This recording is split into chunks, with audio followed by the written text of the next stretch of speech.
사순절 기간 중에 첫 번째 맞는 주일입니다. 십자가를 이렇게 세웠습니다.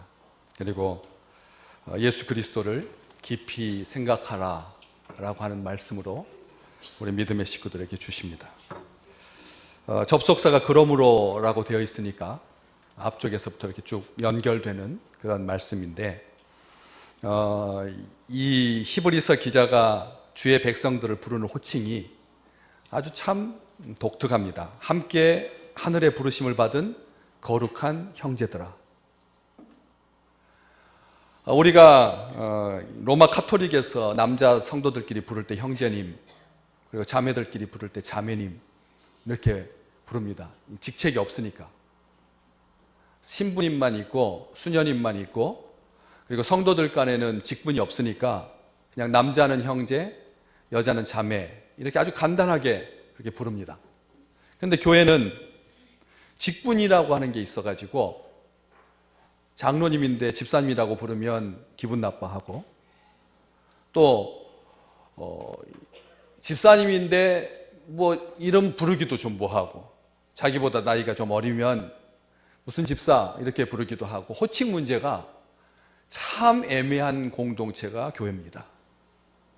남자들 사이에서 형, 동생, 그 서열을 가리는 문화가 굉장히 만연되어 있어서 우리는 딱 만나면 몇 년생인지, 몇 학번인지 물어야 그 다음 단계가 진행이 됩니다. 얼굴 보고는 이 사람이 20대인지 30대인지 잘 모르는 거죠. 아이를 낳아가 결혼해가지고 아이를 낳았는데도 이 사람이 총각처럼 보이는, 그래서 이 얼굴 가지고는 도무지 20대인지 30대인지 구별하기가 어려운 때문에 몇 년생이고 몇 년도에 대학을 들어갔고 하는 이것으로 서열이 명쾌해져야 그 다음 단계가 진행되는 그런 풍습, 그런 습관이 있는 거죠. 교회 안에서 이 히브리서 기자가 말하는 것처럼 부를 수만 있다면, 함께 하늘의 부르심을 받은 거룩한 형제여. 이렇게 부르는 동안 벌써 쑥스러워지는 거죠. 우리는 부를 때 짧게 부르는 것을 아주 좋아합니다. 그래서 이름도 다 부르지 아니하고 김부장, 박부장, 그리고 동생들도 이름을 다 부르지 아니하고 맨 마지막 이름 정경환 그러면 환희야, 성룡 그러면 용아, 이런 식으로 두 자밖에 안 되는데 이름을 이렇게 한자로 불러야지. 그 다음에 이제 이름 부르는 것은 굉장히 이렇게 번거로워가지고, 왜냐하면 따질 게 많으니까 혈족도 따져야 되고, 같은 학년인데 나이가 나보다 20살이나 아래인데 할아버지 뻘이어가지고 존댓말 써야 되고, 이런 이 서열 문화 속에서, 혈연 관계 속에서 호칭이 길어지는 것에 대해서 굉장히 신경 쓰는 거죠. 그런데 히브리 서신은 믿음의 식구들을 부를 때 함께 하늘의 부르심을 받은 거룩한 형제들아, 하나도 양보하지 아니하고, 하나도 삐지지 아니하고, 하나도 어긋나지 아니하고 정확하게 부르고 있습니다. 이게 우리의 사순절을 맞는 영적 정체성이어야 합니다. 영적 신분입니다. 성도는 자원에서 사람이나 조직이 세워서 성도가 된 게 아니라는 거죠. 하나님께서 부르셔서 하늘의 부르심을 받은 거룩한 형제들아, 하나님께서 절대 주권을 가지고 권위를 가지고 궁극적인 권위로서 우리를 부르셨다. 기쁘게 부르셨다. 상황에 따라서 변경되거나 후회함이 있는 세상의 부르심과 다르다. 세상의 대기업도 자기 사람을 뽑을 때 자기 회사에 유익하고 자기한테 도움이 될 걸로 생각해가지고 학력 따지고, 그리고 여러 가지 조건들을 따져서 사람을 뽑아놓고 나중에 상황이 어려워지면 구조조정이라고 하는 미명하에서 사람을 내보내기도 하는데, 하나님은 자기 사람을 부르실 때 항구적이고 절대적으로 부르신다는 거죠. 은혜로 부르시고요. 이사야서 43장 1절, 내가 너를 지명하여 불렀나니 너는 내 것이다. 로마서 1장 6절 예수 그리스도의 것으로 부르심을 입은 자, 바로 우리에 대한 하나님의 그 부르심을 명확히 하고 있는 것입니다. 성도는 다 하나님의 것입니다. 성도는 예수 그리스도의 것입니다. 이 세상 사람들과는 완전히 구별된 사람들이 성도, 거룩한 형제들, 함께 하늘의 부르심을 받은 거룩한 형제들. 한 번도 우리가 서로를 부를 때 이렇게 부른 적이 없는 아주 생소한 낯선 부름입니다. 거룩한 사람들이 인격이나 성품 때문에 거룩해진 것 아닙니다. 업적 때문에 거룩해진 것 아닙니다. 우리가 거룩한 것은 능력이 있어서 거룩해진 것 아닙니다. 하나님께서 부르셨기 때문에 거룩한 겁니다. 하늘의 부르심을 받은 거룩한 형제들아. 이 히브리서 2장 11절에도 거룩하게 하시는 이와 거룩하게 함을 입은 자들이 다 한 근원에서 나왔다. 그래서 형제라고 부르는 것을 부끄러워하지 아니하신다. 우리 주님께서 오늘 우리가 함께 찬송가 불렀습니다. 내가 의지하는 예수. 후렴 부분을 그걸로 맞췄죠. 85장으로 시작해서 86장 후렴 부분으로 그렇게 찬송 고백을 하나님께 찬송을 드렸습니다. 나의 예수, 나의 사모하는 친구, 나의 기도 들으사 응답하여 주시는 미쁘신 나의 좋은 친구, 그 주님께서 우리가 형제라고 불러주신다는 거죠. 우리 주님께서 누가 내 형제요? 내 부모냐? 분명하게 말씀하셨습니다. 나와 함께하는 자, 나를 믿는 자가 내 형제요? 내 자매다 말씀하셨습니다. 우리 주님께서 우리를 하늘의 부르심에 참여한 거룩한 형제로 그렇게 세우셨습니다. 거룩하신 하나님께 헌신된 형제들인 거죠. 우리는 함께 하나님의 가족으로 부름받았습니다. 하나님이 우리를 그리스도의 형제로 불러주시는 겁니다. 형제라고 부르는 것을 부끄러워하지 않으신다. 자랑스럽게 여기신다. 숨기지 아니하신다. 가끔씩 형제들 간에 한 학교에 같이 다니게 되는 그런 경우가 있죠. 6학년, 형, 큰형, 누나가 5학년, 그리고 나는 3학년. 그래가지고 한 학교에 삼형제가 같이 다니는 그런, 저도 그렇게 같이 다녔던 때가 있었습니다. 나중에 여동생한테 들어봤습니다. 오빠가 한 학년 위고 제가 그 동생이 한 학년 아래니까, 그리고 셋째 동생이 또 들어오고 이래서 같은 학교를 다녔는데 저는 오빠를 자랑스럽게 여길 줄 알았습니다. 그런데 나중에 들어보니까 오빠의 동생으로 불려지니까 그게 싫었다는 거예요. 선생님들이 저를 기억하고 동생을 부를 때 누구 동생이라고 부르는 게 싫었다는 말을 하더라고요. 형제라고 하는 것이 자랑스럽지 아니하고 부끄러움이 된다면 함께 하늘의 부르심을 받은 거룩한 형제들아 라고 부르시는 이 호칭이 얼마나 가증하고 허위적인 그런 호칭이 되겠습니까? 자랑스럽게 여기신다는 거, 부끄러워하지 않으신다. 2장 11절 말씀. 마가복음 3장에 우리 주님께서 제자들을 산에 오르셔서 자기가 원하는 자들을 부르십니다. 그러면서 제자들이 나올 때 12를 세우시고 왜 그들을 부르셔서 세워주셨느냐? 오늘 같이 한번 읽어보시겠습니다. 산에 오르사 자기가 원하는 자들을 부르시니 나온지라. 이에 12를 세우셨으니 이는 자기와 함께 있게 하시려고 부르셨다. 우리 주님, 우리와 함께 있는 것은 번거스러운 일입니다. 우리와 함께 있는 것은 속도가 나지 않는 일입니다. 부끄러울 수 있습니다. 그런데도 주님은 제자들을 부르셨습니다. 뭐 하려고요? 함께 하려고. 그리고 난 다음에 보내사 전도도 하고 귀신도 내쫓는 권능을 가지게 하셨습니다. 우리는 이것을 기억하셔야 됩니다. 함께 하기 위해서 부르셨다는 것을, 함께 하라고 부르신 것입니다. 그래서 교회 이름 중에 함께 하는 교회라는 이름이 있습니다. 한국 교회 이름 중에 함께 하는 교회, 많은 교회들의 이름이 있습니다. 믿음교회, 소망교회, 참된 교회, 복된 교회, 능력 있는 교회, 더 큰 믿음교회, 교회들의 이름이 그렇게 다양한데 함께하는 교회. 오늘 장로님 기도하셨습니다. 우리가 함께함으로 말미암아 행복한 교회가 되게 해달라. 함께 있는 것. 성도들은 혼자서 하면 훨씬 더 품위 있게 할 수 있습니다. 단독으로 하면 훨씬 더 빠르게 할 수 있습니다. 그런데 더딘데, 미련한데, 심지어는 예수님의 제자들이 미련했습니다. 둔했습니다. 하나님과 함께 있으면서도 하나님인 줄 몰랐습니다. 그런데도 제자들과 함께 하기 위해서 부르신 거죠. 우리를 진정으로 하나 되게 하시는 분은 하나님이십니다.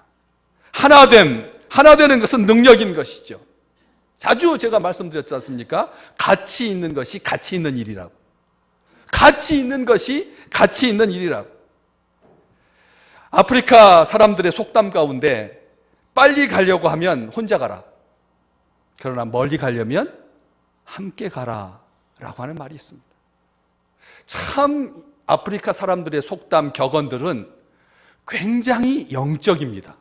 우리는 우물에 가서 냉수 찾는다. 성질 급한 사람. 이렇게 아주 실질적이고 재밌다면 동쪽에서 빰 맞고 서쪽에 가서 화풀이 한다. 아주 실제적이고 구체적이죠. 우리 정서에 딱 맞습니다. 그런데 아프리카 사람들의 속담을 가만히 보시면 굉장히 은혜스럽습니다. 아프리카 사람들의 기우제가 왜 능력이 강한 기우제라고요? 비 올 때까지 기도하니까. 이 세상에서 가장 강력한 기우제는 아프리카 사람들이 하는 기우제인데 비 올 때까지 기우제를 드린다는 거예요. 그러니까 이 세상에서 가장 능력 있는 효과적인 탁월한 그런 기우제가 된다고. 빨리 가려고 하면 혼자 가라. 그러나 멀리까지 가려고 하면 함께 가라. 가수 존 레논이 했던 말 기억하십니까? 혼자서 꾸는 꿈은 그저 꿈이겠지만 함께 꾸면 현실이 된다. 가수의 입에서 나온 말, 참 아름다운 말입니다. 혼자서 꾸는 꿈은 그냥 자기 꿈이 되지만 함께 꾸면 현실이 된다. 주의 백성들은 함께하는 공동체라고요. 혼자서 조용하게 큰 바위 앞에서 촛불 켜놓고 그렇게 정성을 들이면 얼마나 영혼이 정화되는지 모릅니다. 아시잖아요. 800년 묵은 은행나무 앞에다가 조그마한 돌단을 쌓고 그 옆에다가 정한수를 떠놓고 깨끗한 물 떠놓고 촛불 켜놓고 그렇게 비는 거죠. 밤새껏 비고 1000일 동안 1000번을 빕니다. 그럼 사람이 어떻게 될까요? 거룩해집니다. 순전해집니다. 그런데 우리 주의 백성들은 아웅다웅 하면서도 제자들끼리 누가 크냐 막 싸웠거든요. 오른쪽은 내 자리, 왼쪽은 내 자리. 심지어는 그 엄마가 와가지고 우리 두 아들 주님이 왕으로 오실 때 양쪽에 이렇게 다툼도 많고 불평도 많은데 우리 주님께서 우리를 한 형제로 불러주셨다고. 요한복음 15장 16절에 너희가 나를 택한 것이 아니다. 내가 너희를 택하여 세웠다. 주님께서 분명히 말씀하셨습니다. 우리는 주님의 부르심 앞에 있는 자들, 주님의 부르심만이 소망이 있습니다. 주님의 부르심만이 은혜의 부르심입니다. 주님의 부르심만이 복음의 부르심이며 주님의 부르심만이 소망의 부르심입니다. 부르심을 입은 주의 성도들에게 모든 것이 합력하여 선을 이룰 줄 믿습니다. 이게 우리를 향하신, 우리를 부르신, 하늘에서 부르신 아버지의 뜻인 것이죠. 에베소서 4장 1절에서 3절, 너희가 그 부르심에 합당하게 행해라. 그 부르심에 합당하게 행하는 하나님, 우리 주님께서 능력이 주셔서 모든 겸손과 온유로 하게 하시고 오래 참음으로 사랑 가운데 서로 용납하게 하시고 평안에 매는 줄로 성령이 하나 되게 하신 것을 힘써 지키게 하신다는 것이죠. 우리 주님은 불러놓고 말로만 하나 되라고 하신 것이 아니라 하나 되면 능력을 주신다는 것입니다. 사랑하게 하시고 진심으로 섬기게 하신다는 것이죠. 한 공동체 수련회에 나이 지긋한 장로님이 청년들과 함께 수련회에 참석했습니다. 보통 그런 어떤 거지전도 우리나라에서 많습니다. 그 선교단체에서 하는 그런 걸식하면서 노숙하면서 복음 전하는 그런 수련회들 많죠. 그래서 한 주간 동안은 수련관에서 같이 열심히 기도하고 훈련한 다음에 또 한 주간은 바깥에 나가서 복음 전도하는 그런 스케줄로 이 공동체 훈련을 시키는 수련원이 많은데, 보통은 젊은 교역자가 청년들과 함께 입수하죠. 그런데 이 팀은 독특하게 나이 지긋한 장로님이 청년들과 함께 수련회에 참석했습니다. 길에서 자면서 고생하는 수련회인데, 잠자리가 그냥 길에서 잔다고 해도 제일 문제가 되는 것은 이 화장실 문제였습니다. 화장실이 하나밖에 없기 때문에 일찍 일어나서 용물을 보지 않으면 줄 서다가 바지에다가 실수할 수 있는 그런 수련회. 강사 목사님께서 그런 상황을 아시고 하루는 일찍 일을 보려고 화장실에 가셨는데 벌써 2명이 줄 서 있었습니다. 그 다음에 목사님이 쓰셨고 바로 뒤에 이어서 2명이 또 섰습니다. 그런데 화장실에 들어간 분이 도무지 나오지를 않는 것이었습니다. 앞에 학생이 장로님께서 들어가셨다고 알려주었습니다. 목사님께서는 작은 소리로 이렇게 말했습니다. 장로님, 대강 끊고 나오시죠. 지금 5명이나 줄을 서 있습니다. 장로님께서 대답하셨습니다. 조금만 기다리세요. 금방 끝납니다. 그리고 2분이 흘렀습니다. 그러다 이제 도저히 참을 수가 없죠. 그래서 목사님이 장로님 급합니다. 대강 끝내시고 나오시라니까요. 목소리가 조금 더 커졌습니다. 그러자 장로님께서 대답하십니다. 조금만 더 기다리시다. 목사님께서 더 이상 이제 참지 못하고 문을 쾅쾅 두드리면서 문 좀 여시라니까요. 그제서야 문이 조금 열렸습니다. 보니까 놀랍게도 장로님께서 맨손으로 막힌 변기를 뚫고 계셨습니다. 누군가 넣지 말아야 할 것을 넣어서 변기가 막혔던 것입니다.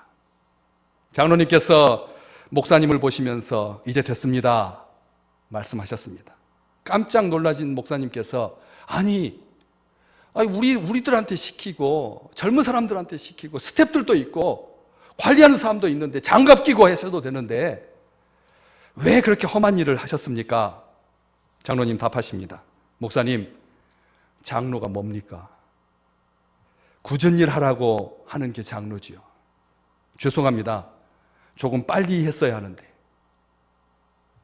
저는 이게 지어낸 이야기가 아니라 실제로 한국 교회에서 있었던 이야기입니다. 먼 이야기, 옛날 이야기가 아니라 최근에 있었던 이야기입니다. 우리는 한 형제입니다. 그렇기 때문에 이런 일이 가능한 거죠. 여러분, 남이라면 하겠습니까? 내 식구여도 하기 어려운데 하늘에서 함께 부르셔서 거룩한 형제로 묶어주신 주의 백성들이여, 우리가 이 장로님이 누구 때문에 그렇게 섬기셨습니까? 험한 일 하셨습니까?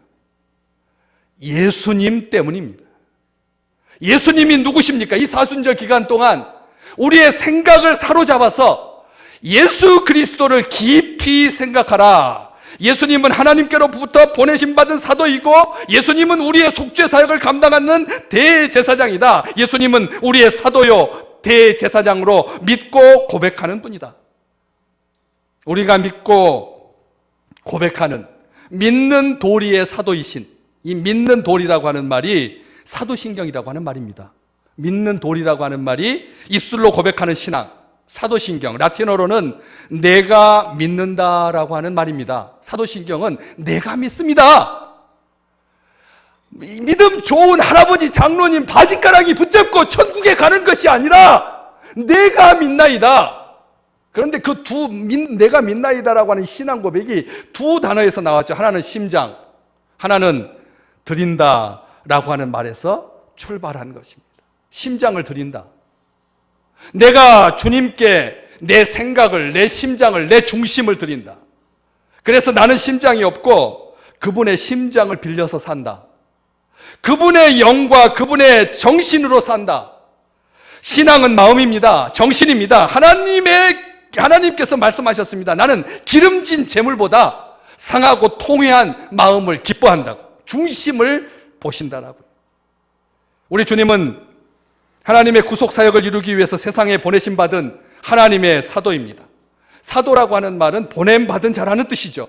예수님을 사도라고 표현한 부분은 성경 전체에서 여기가 유일한 곳입니다. 예수 그리스도께서 하나님의 보냄받은 아들로서 충성하셨습니다. 그분이 치르신 희생, 그분이 보이신 겸손, 그분이 보이신 사랑, 우리를 위해서 한없이 참으신 인내, 우리를 위해서 지신 십자가, 예수를 깊이 생각하는 것은 그 주님을 바라보는 것입니다. 대제사장이십니다. 예수님은 가장 중요한 직분, 선지자이시고 사도이시고 왕이시고 제사장이시고, 그 중에서 이 대제사장의 직분은 백성들의 죄를 책임지고 하나님 앞에 나아가서 속죄의 제사를 드리는 직임입니다. 오직 대제사장만이 1년에 한 번씩 백성의 죄를 대신하여서 피를 가지고 지성소에 들어가서 하나님 앞에 속죄의 제사를 드립니다. 하나님의 영광 앞에 설 수 있습니다. 예수님은 구속의 제사를 십자가에서 완성하신 대제사장이십니다. 자신의 피로 완전하게 드리셨고 한 번에 완성하셨습니다. 그래서 우리는 담대하게 예수 그리스도의 보혈을, 십자가의 구속을 의지하고 하나님께 예배할 수 있게 된 것이죠.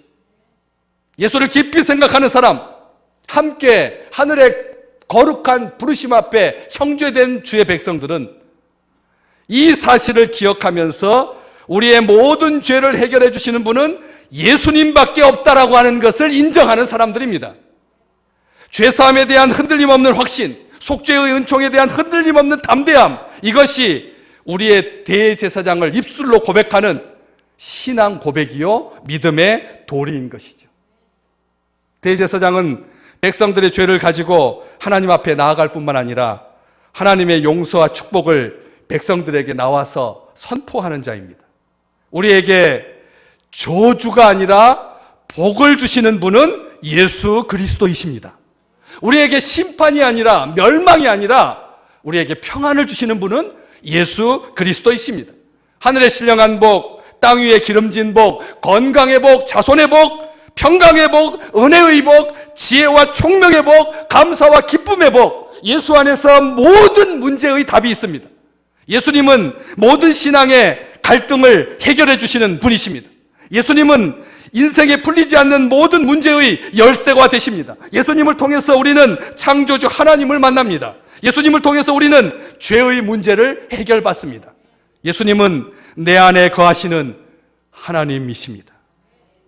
예수님과 모세의 공통점은 자기를 세우신 하나님께 신실했다, 충성했다, 2절과 3절 말씀입니다. 하나님께서 자기에게 맡겨주신 직분을 성실하게 감당하셨습니다. 우리 주님께서 이 대제사장, 사도의 직분을 성실하게 감당하셨습니다. 주님은 모세를, 이렇게 충성한 모세에게 내 온 집에 충성했다라고 인정해 주셨습니다.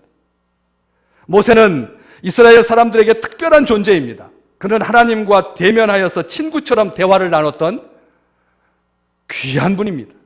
율법을 직접 수여받은 하나님의 종입니다. 때문에 유대인들은 모세를 인류 역사상 가장 뛰어난 인물이라고 흠모했습니다.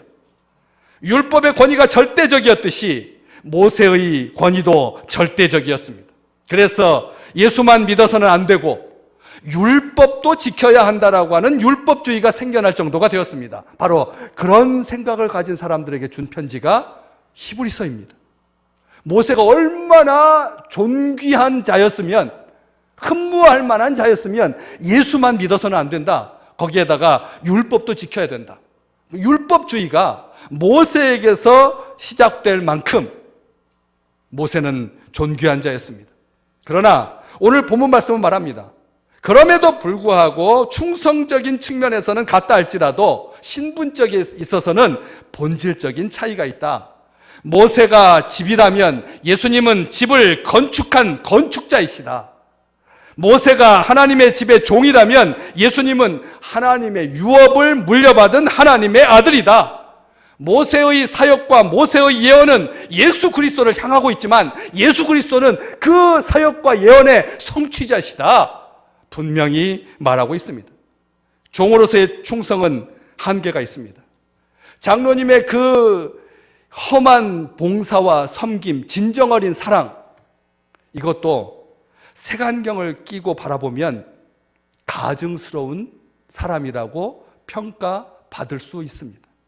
진심 어린 마음으로 섬겼는데도 사람들이 오해할 수가 있다는 것입니다.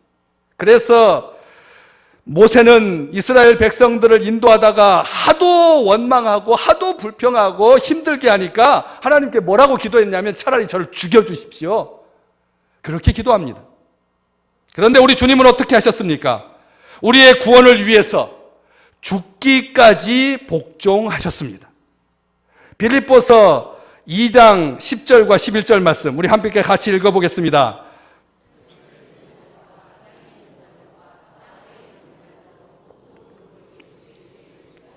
큰 소리로.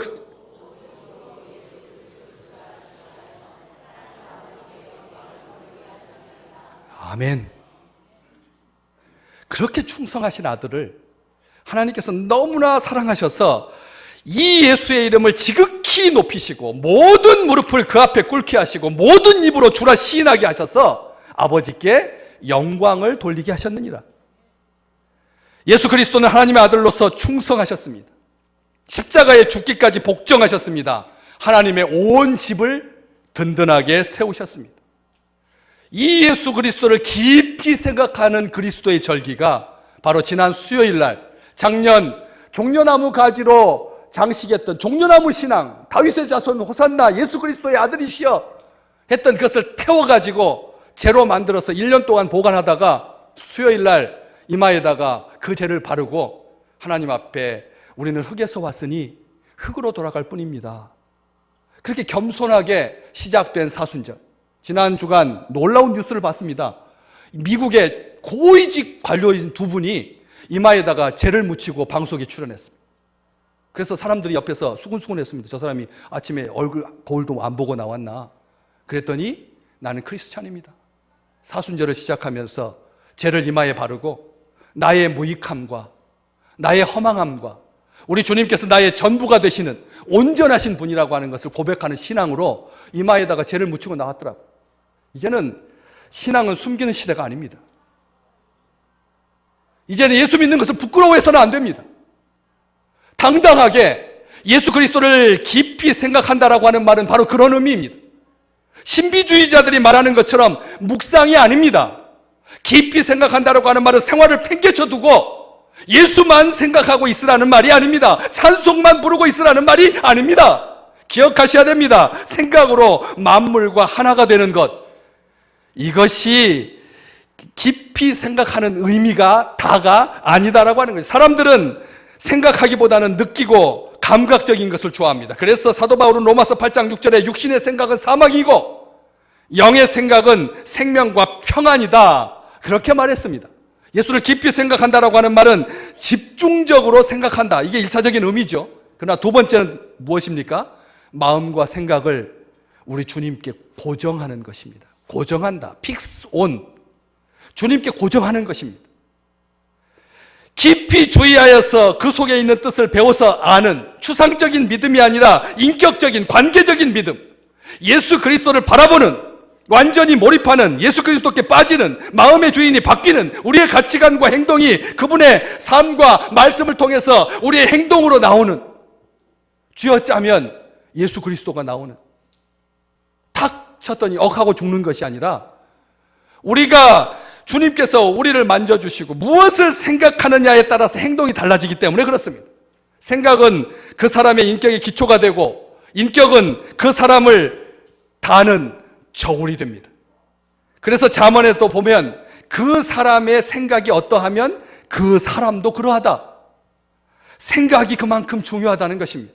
생각이 바뀌면 행동이 바뀌고, 행동이 바뀌면 습관이 바뀌고, 습관이 바뀌면 성격이 바뀌고, 성격이 바뀌면 인생이 바뀐다. 우리는 이 말을 많이 들었습니다. 예수 그리스도를 깊이 생각한다라고 하는 말은 모든 것을 예수님 중심으로 생각한다는 뜻입니다. 중요합니다. 나에게 집중하면 내가 저 사람보다 뭐가 더 많고, 나는 무엇을 얻었고, 무엇을 잃었고, 얼만큼 높고, 얼만큼 낮고, 얼만큼 부하고, 얼만큼 가난하고, 이 나에 대한 평가가 나의 삶을 좌우하게 됩니다. 남에게 집중하면 남의 생각이 나를 움직이게 만듭니다. 환경에게 집중하면, 보이는 것에 집중하면 보이는 것으로 끝나고 맙니다. 우리는 보이는 것으로 사는 인생이 아닙니다. 하늘의 부르심이라고 하는 것 자체가 보이지 않는 것입니다. 하나님께서 우리를 불러주셨습니다.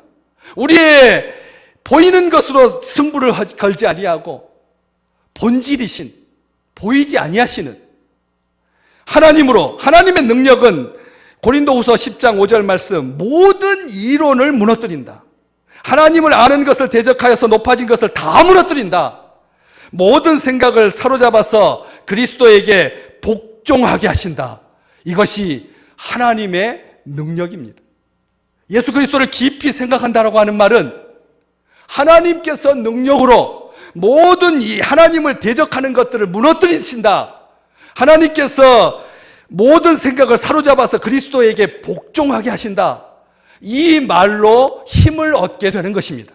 우리가 어떻게 우리의 일상적인 삶을 살면서 모든 생각과 관심과 마음을 집중해서 예수 그리스도께만 둘 수 있겠습니까? 금방 기저귀 빨아야 되고, 금방 콩나물 때문에 시장에 가야 되고, 금방 일해야 되고, 금방 석유 집어넣어야 되고, 금방 일들이 끊임없이 뒤대이는데 어떻게 예수 그리스도를 깊이 집중하고 생각할 수 있겠습니까? 하나님께서 도와주셔야만 합니다.